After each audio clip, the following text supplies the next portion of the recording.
জয় ত্রিকালদর্শী ধামের জয়। হিপ্নো ঋষি চ্যানেলকে সাবস্ক্রাইব করুন, লাইক করুন এবং শেয়ার করুন।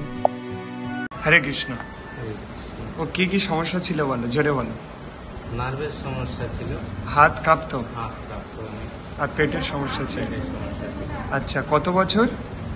বছর 2 বছর। 2 বছরের বেশি হয়। আচ্ছা, ট্রিটমেন্ট করেছো, কিছুই হয়নি। এখন ঠিক হয়েছে মনে হচ্ছে? এখন ওই প্রভু লিখলো, উনি এই লিখেছে ওনার নাম, হাত কাঁপেনি আর। উনি আগে লিখলে হাত কাঁপতো, কাজ করলে হাত কাঁপতো। বর্তমানে যখন বসে হয়েছিল তখনও হাত কাঁপছিল, এখন আর কাঁপছে না। তাহলে কি মনে হচ্ছে, এখানে কোনো দৈব শক্তি আছে? হ্যাঁ কি না বলো? আছে।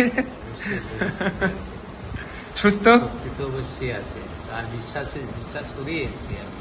ব্যথা, গলায় ঢোক গিলতে সমস্যা তো ঠিক করে দাও, পুড়িয়ে দাও। আর পেটে যে সমস্যা এখনো আছে ব্যথা, ক্লিয়ার করে দাও। পেটের ব্যথা একদম সম্পূর্ণ ক্লিয়ার করে দাও।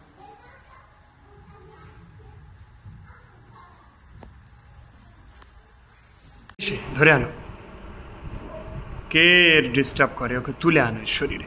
যে কটা আছে সব কটা তুলে আনো,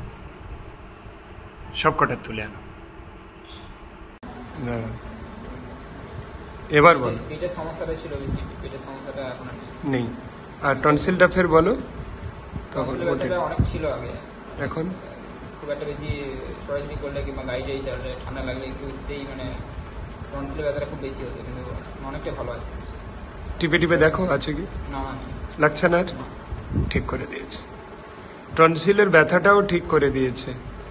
হ্যাঁ, মেডিকেল ট্রিটমেন্টকে আমি দোষ দিচ্ছি না, তারাও ঠিক করতে পারে, কিন্তু দৈব শক্তি আরো ফাস্ট। না, ওষুধ খেয়েছি আমি। ওষুধ খেয়ে ঠিক হয়নি? ভিটামিন বি এগুলো খেয়েছি, কিছু হয়নি। না ওষুধ খেয়ে আরো বেশি হচ্ছিল। ওষুধ খেয়ে আরো বেড়ে গিয়েছিল, তো এখানে এসেছি তো সঙ্গে সঙ্গে কমিয়ে দিয়েছে।